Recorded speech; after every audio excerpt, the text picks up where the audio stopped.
Hello, everyone. It's Mr. Nobody, and I'm bringing you another episode of Making Nobody Happy. So, today, I want to talk about Aladdin, the Disney movie, and modern Disney anthems. So, I have been trying to untangle what exactly it is that bothers me about the I Won't Be Silent song from Aladdin. And before you just react to me and are like, I think I can tell what it is, hear me out. So, I suppose a lot of it is the context. This isn't a movie that I entirely liked. This movie is a pale imitation of its predecessor. I don't know if that's really the word for it, or of the thing which is imitating. It adds almost nothing to the original story, and it subtracts a whole ton. The title character in the live action Aladdin, and that's what I'm talking about, the live action Aladdin. The title character in the live action Aladdin is clearly the weakest character in the entire movie. And this movie is one of the few Disney movies where the prince is just as important or more important than the princess. And although I love the princess movies and I have no trouble identifying with them, I always really loved the characters of Aladdin and Jasmine. Now, in the original movie, both of those characters seem very important. But in the new one, Aladdin seems more like a shallow sideshow to Jasmine's story, and maybe even the genie's story.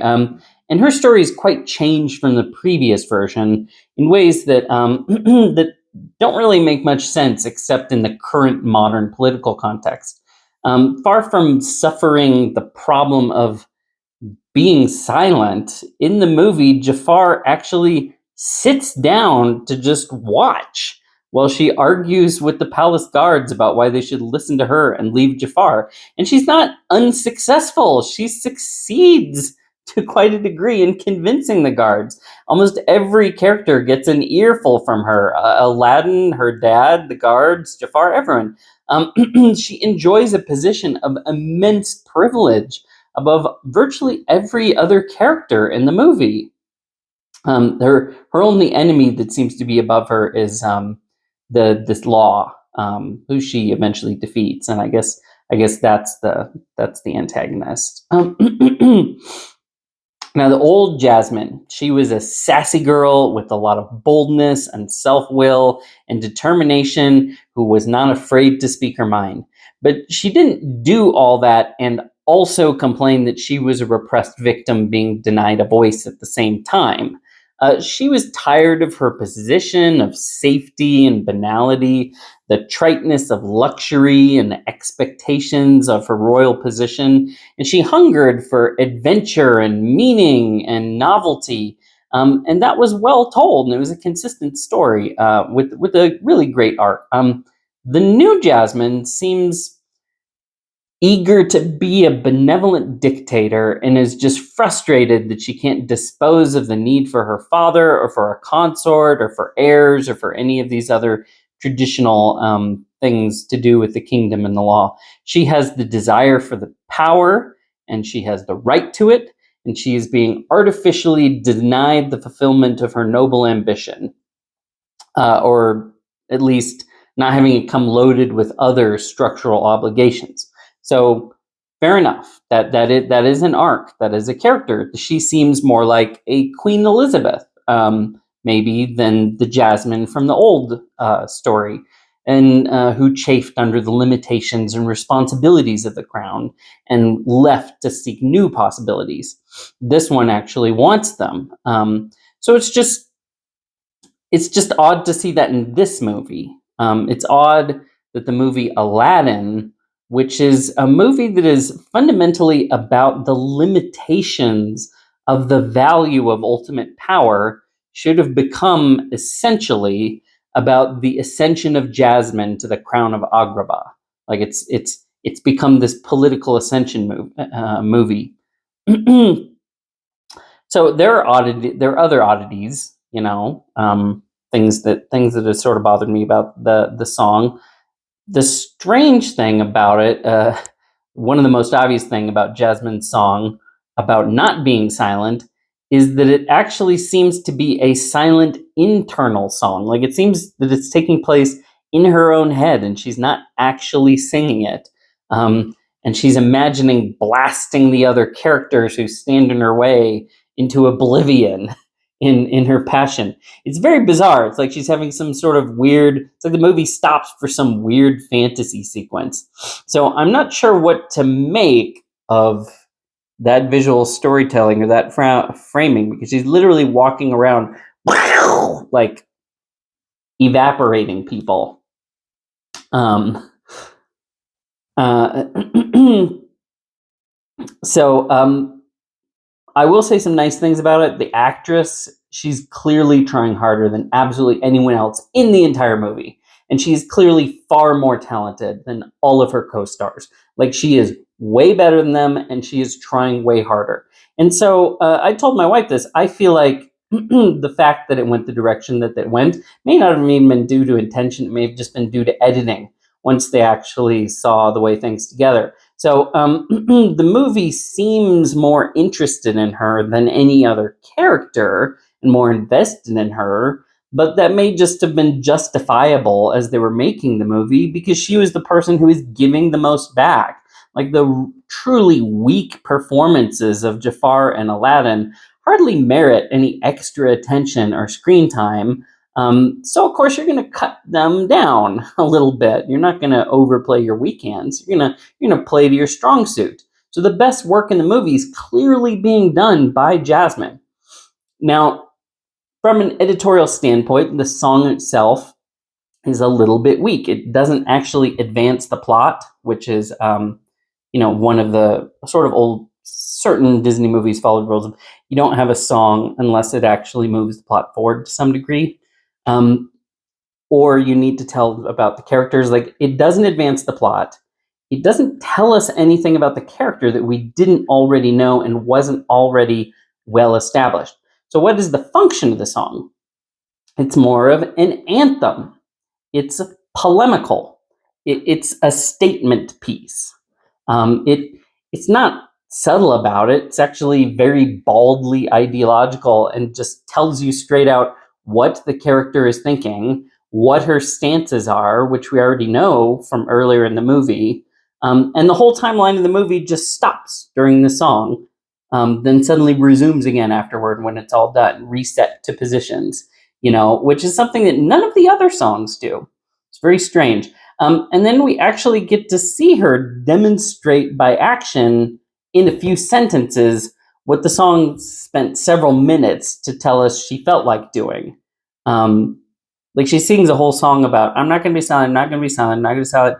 And then she just does the thing that she was singing about, and it only takes a couple sentences. That's not great storytelling. But having said that, having covered all these sort of technical problems, none of that is what actually bothers me about Jasmine's song, which is actually very well performed. It's far better than any other song in the entire movie. It's clearly the standout song. It's very catchy.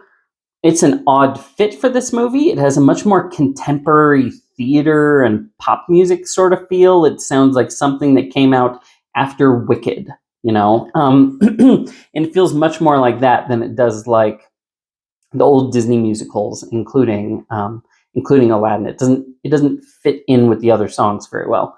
Now, what bothers me most about this song is the strangely dislocated ideology that seems to be behind it. It expresses a sentiment that I just can't get behind. I'm someone who does like to really sing the songs.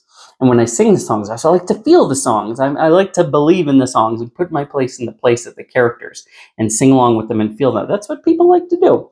But I just can't do that I couldn't do that with this song because it expresses, as I said, a sentiment that I can't get behind. It endorses an instinct that I do see in myself, but that I don't recognize as a good one, but rather as problematic. And I guess you could summarize it as, I'm going to be heard, or the man ain't going to keep me down. And in this particular movie, I'm fairly sure that the man means the patriarchy, who's structural overthrowing is the genuine victory and conclusion of the movie. But I'm not interested in arbitrating contemporary political debates or sentiments or debating the merits of such an endeavor or political changes or whatever kind of cultural imposition that represents on the time and culture that we're talking about. I'm not actually interested in discussing the merits of that at all. Now, what bothers me about the sentiment expressed in this song is actually the same thing that bothers me about the sentiments that are expressed in Elsa's song that she sings in Frozen 2 when she's going down into the little glacier island thing to find the magic picture room. So the thing that bothers me about both of those songs is that they don't seem to show any aspiration. They don't show any aspiration to a higher value than self-expression and self-actualization. Like that just seems to be all that they're about. So Elsa finds her meaning in her inhabitation of her power. I am the person I've been waiting for all of my life. That's one of the lines that she sings.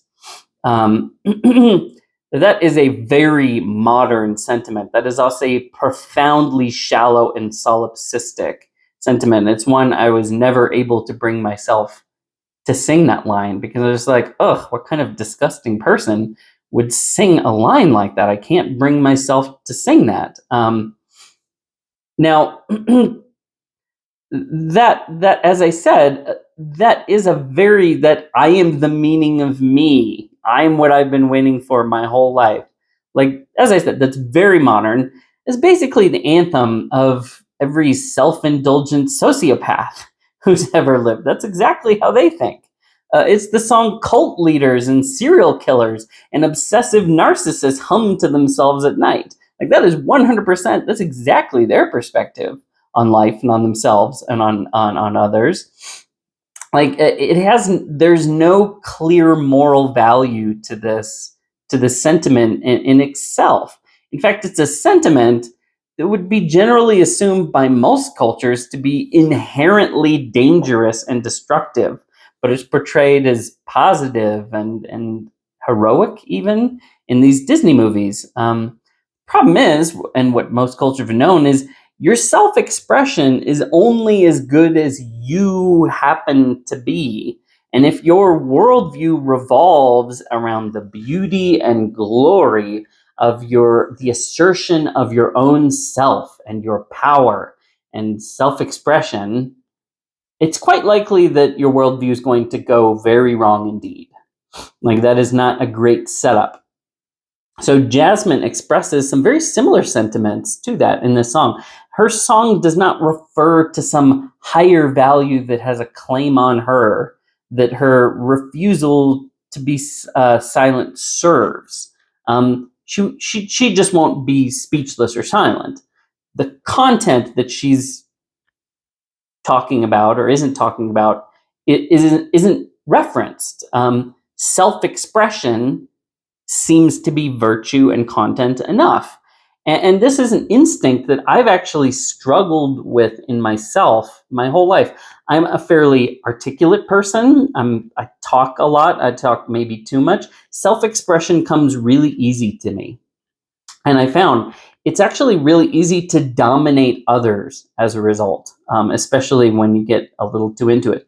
The glory and pleasure of self-expression can often seem like its own justification. It feels good to assert yourself among others, and it feels good to assert yourself against others. And let's be plain, you don't assert yourself in a vacuum, you assert yourself with or against others. It's an expression of personal power in defiance of the power of others.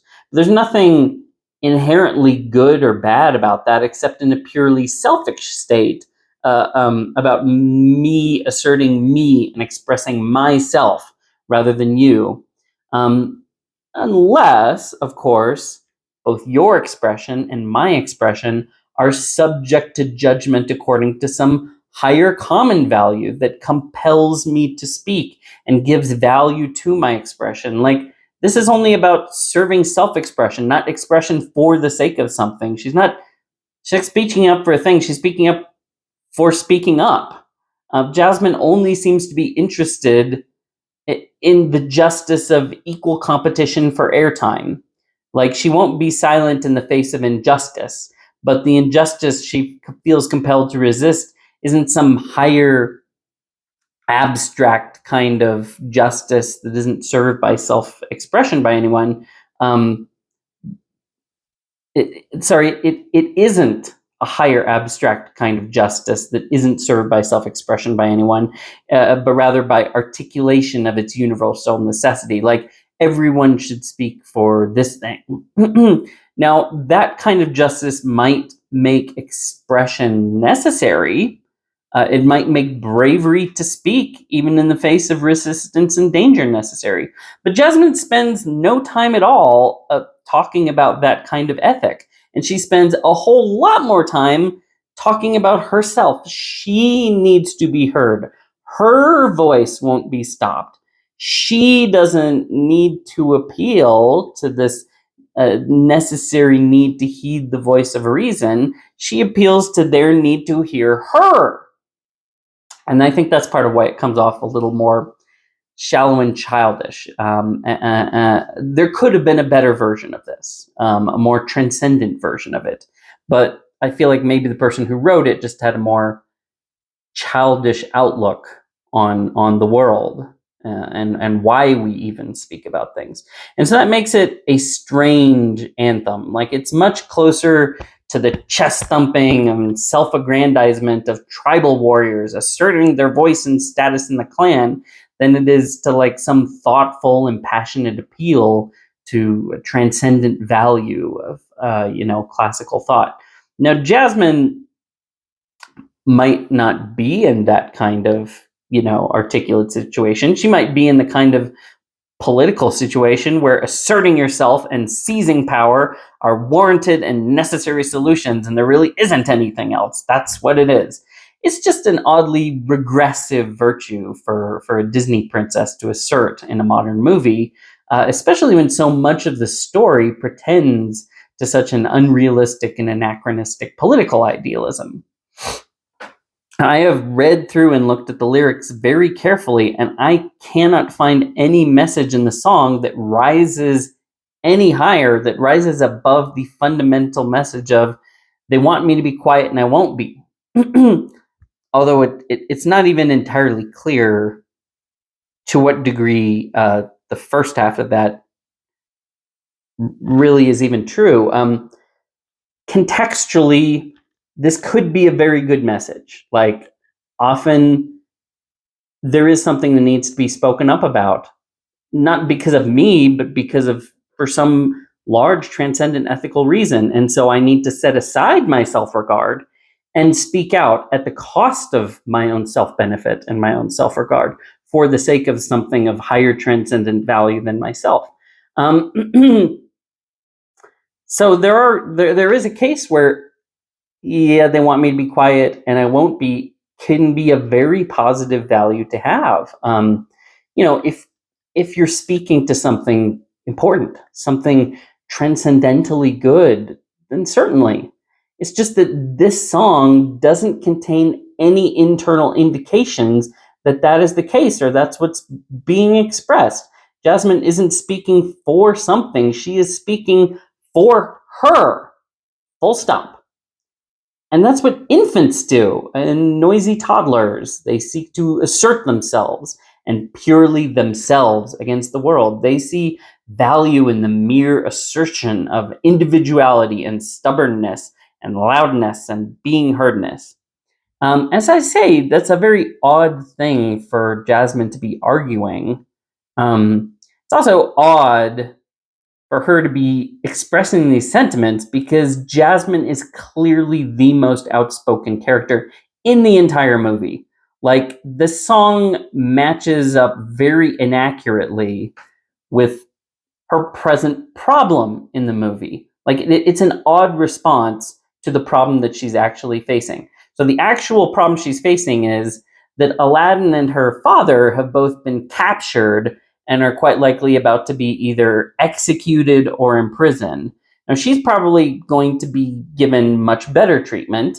The vizier has just effected a political revolution by means of the intervention of a immortal magical genie. And yet, even in that moment, the main villain, as we actually see, is quite willing to just sit down and be lectured by her and let her attempt to undo his magical revolution, and let her just convince the palace guards to not allow it, and to follow her instead. It's a very strange thing because Jafar wishes to be sultan, and then Princess Jasmine is just like, and he gets his wish granted magically, and then Jasmine is like, no, don't, he's not sultan, don't follow him, as if he had like convinced them. She's like, follow me instead, and then they're like, yeah, maybe you've got a point. And I was like, boy, if I were Jafar, I'd be thinking, you really wasted a wish, buddy. Because some person just said, nah, don't believe that wish, and people were convinced by it.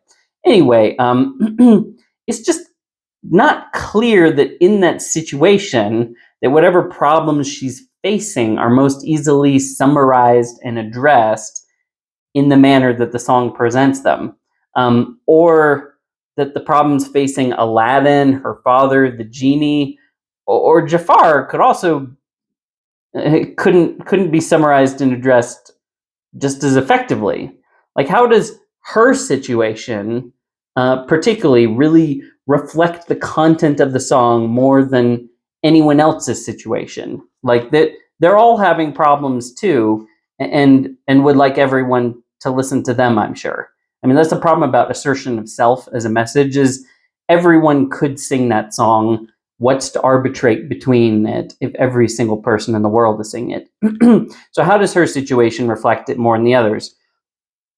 Because she's a woman, you can use that as your solution. That's just a way of substituting an ideological answer for actual arguments based in the characters and the facts and the actual situations that are happening in the stories. Like, it doesn't make it a better match or solution or response to what's going on in the story at that moment. Like, I could just as easily make the same argument for that Aladdin should be the best person to sing that song because of his class, because why he shouldn't be silent. And here he is with all the viziers and princesses and sultans, all these people who've never listened to him. Like, why doesn't he get that song? It doesn't he just have as valuable a claim to the need for assertion of self and lack of a voice within that context? I mean, even Jafar could have a good argument for singing that song. Because he's a social pariah who's seeking legitimacy. He has his own backstory. He has his own backstory of why he's doing this. From his perspective, this is basically his attempt to stop being the person shamed and pushed away into the corner, and finally getting out there and getting legitimacy against these oppressive royals that just got their position because they were born into it. So surely Jafar's viewpoint and motivations could be just as easily and accurately summarized by Jasmine's song. I'm sure there's even a case you could make for Abu, or for the leader of the guards, or for the Sultan. Like, everyone has their own story, their own limitations, their own frustrations, their own desire to assert themselves. And self-assertion can be as much of a vice in a princess as in a vizier or a monkey. Like, if Jafar sang that song, we would be like, oh, it's a villain song. And actually, in the original version, Jafar does, they cut it. There's a Why Me song where he's just like, I was always overlooked. No one gave me the due that I deserved. He basically sings a whole song about, oh, poor me. I was this terrible victim. No one listened to me. No one paid attention to me. Everyone thought I was a nobody. And I'm not going to put up with it any longer. And, he's the hero of his own story. But, we would at least in that context say, oh, well, that's a villainous way to think, this pure assertion of self. So why is it not villainous for Jasmine if it would be for them? Or why is it not heroic for them if it's heroic for her? So that's why I'm saying That's why this kind of concept is an insufficient primary ethic for a hymn of glorifying praise, which is what the song is. It's an anthem. All nations sing anthems. Not all nations that are singing anthems are involved in doing good. There's plenty of nations who sing anthems about their own wonderfulness, and we would challenge some of that. Even in America, people do that, of course. So it's not a matter of great concern. I'm not really that concerned. I did talk to my daughter about the song, and I also talked about the Elsa song. And was like, well, if you actually stop and think about the lyrics, do you think this actually sounds like the way someone you like would talk, or how you think you should think or talk? Or does this sound kind of like those jerky girls who are full of themselves who push you around because they think they're the greatest thing in the world?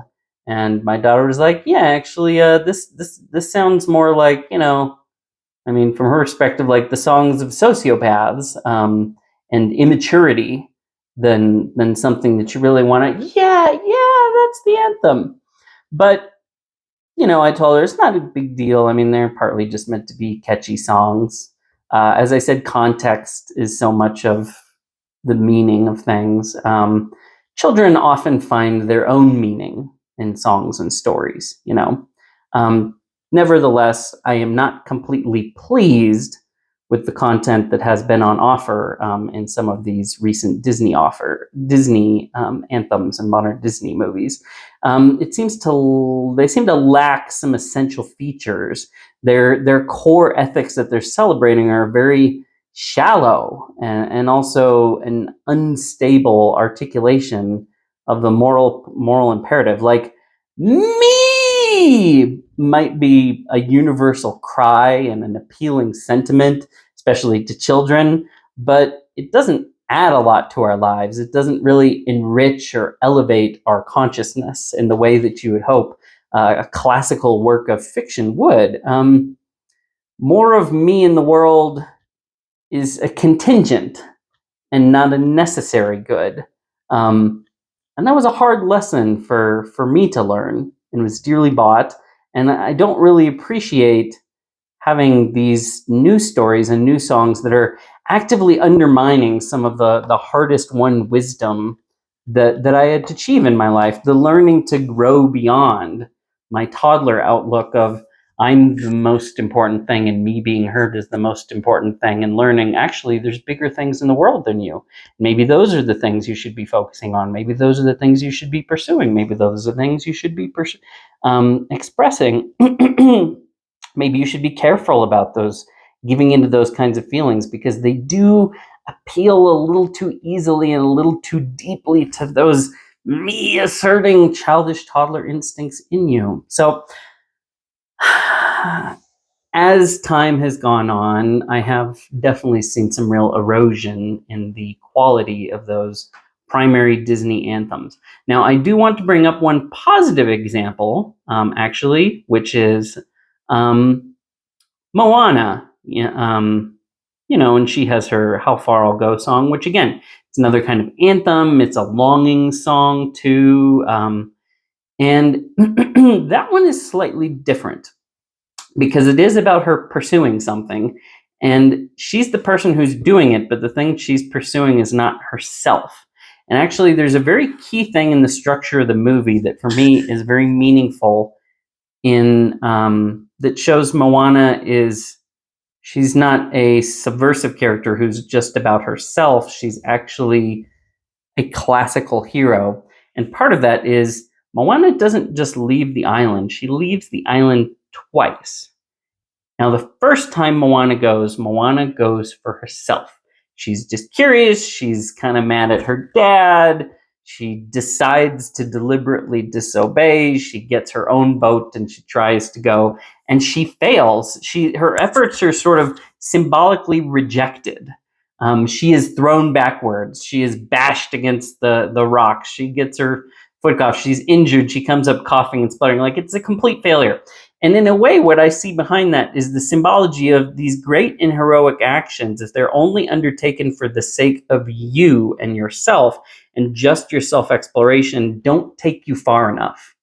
They won't take you through the length of the journey that you need to take as a hero.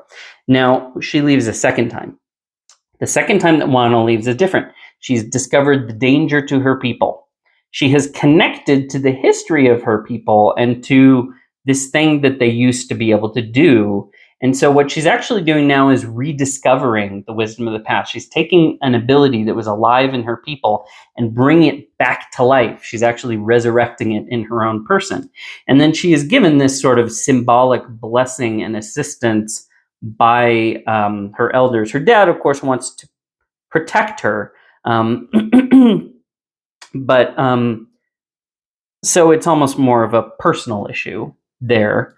It's not easy to sacrifice your children to this danger. And he's someone who himself wanted to and then suffered a terrible loss. And he just doesn't want his child to suffer the same sort of terrible loss that he did. And he, it sounds like he kind of made the same mistakes as Moana. He was doing it more for himself, a little foolishly, sort of the foolish passion of youth. But Moana has actually already grown past that. She's already on the hero's journey because she's submitting herself to a higher goal and a higher value. She has learned from the wisdom of the past. She now has a boat. This boat has been given to her that's going to carry her is from her people. It's not just her own boat. It's this boat that she's found in the cave and brought out of the darkness into the light. So that you got lots of Jungian stuff going on in there of rediscovering the wisdom of the past. And then her grandmother dies and has her little spirit thing go out. And that's what sort of helps carry her over the edge. And so it's showing she's actually being propelled and carried. She's not doing this in opposition to her people. She is doing it for her people. And so that's what makes her a hero. So that's why her anthem is a more heroic anthem, because she's not just pursuing herself. She's not just pursuing her own adventures that aren't for something. She does go have the adventures, and they take her farther than she ever could have gone just pursuing herself, because she's actually submitted that part of herself and integrated it with the past and with this future vision for her people that is carrying her beyond to these heroic extremes. And in fact, it's being demanded of her. And at one point, she's even like, I can't do this, I give up. And if she was only about herself, she would have just gone home. But she's not here for herself. Her grandmother comes back and visits her and is like, no, you've been given this responsibility. You have been handed this moment, this opportunity, and you've got to take it on no matter what the danger is to you. This isn't about your personal safety or your personal glory or your personal enjoyment. This is about you taking on this mantle of the hero. And here are all these people of the past, and you see them sail past her, which is a sort of encouragement to say the heroism and courage of your people who preceded you, your ancestors, got you to this point. Now you have to also, like them, sail into the unknown and into danger to secure the future for your people. And so that's what I mean, where you can have stories that seem very similar and songs that seem very similar, but there are very key differences, so that some of them, the more you look at them, the more they flatten out into like the shallowest, simplest thing, appealing to the shallowest, simplest things to you, whereas other things turn out to have subtlety, and they turn out to have layers, they turn out to have depth, they turn out to have these echoes from all these stories of the past, and we get it and say, that's why that's so great. That's why it really gives me something to chew on. It's a story I can really love and embrace. And of course, that is why I would, if I had to choose, have my kids watch Moana before Frozen 2, or some of the other. To be honest, I'm not really a fan of hardly any of the live action remakes. They seem a little creatively bankrupt to me. But if I had to choose, of course, I just watched the original Aladdin. But I'm displeased with the shallowness, and my wife has also complained about it, watching movies and just being like, the message of every single movie is follow your dreams, or you're great. Like, hey, yeah, we've never heard that before. You're just offering us the same vision again and again and again and again. And it does, as much as we are really into ourselves, it does eventually get just a tiny bit boring. And the truth is, sometimes people want to have a bigger world than themselves. Sometimes you want a meaning that you've been waiting for that is bigger than just you. I mean, what a terribly small and solipsistic world. I mean, it's affirming in the manner that a toddler might be affirmed, but that's because a toddler is such a tiny scope of the world. They can't imagine everything that might be out there. So they're quite content to just be like, well, I should be the biggest thing in the world. I am the biggest thing in the world. I'm the one I've been waiting for my whole life. I'm not going to be quiet. Everyone should hear me. That's a lack of imagination. That's a lack of experience. The world is bigger than that. There are bigger things that call you out. And that is the heroic journey, not the internal journey. It's the external journey, the journey that actually takes you somewhere, because you already are where you are. Wouldn't you like to go somewhere new? Wouldn't you like to see something bigger? Wouldn't you like to see something greater? Wouldn't you like to feel yourself pulled into a story and a tapestry of meaning larger than yourself? That's all for today. We'll see you next time.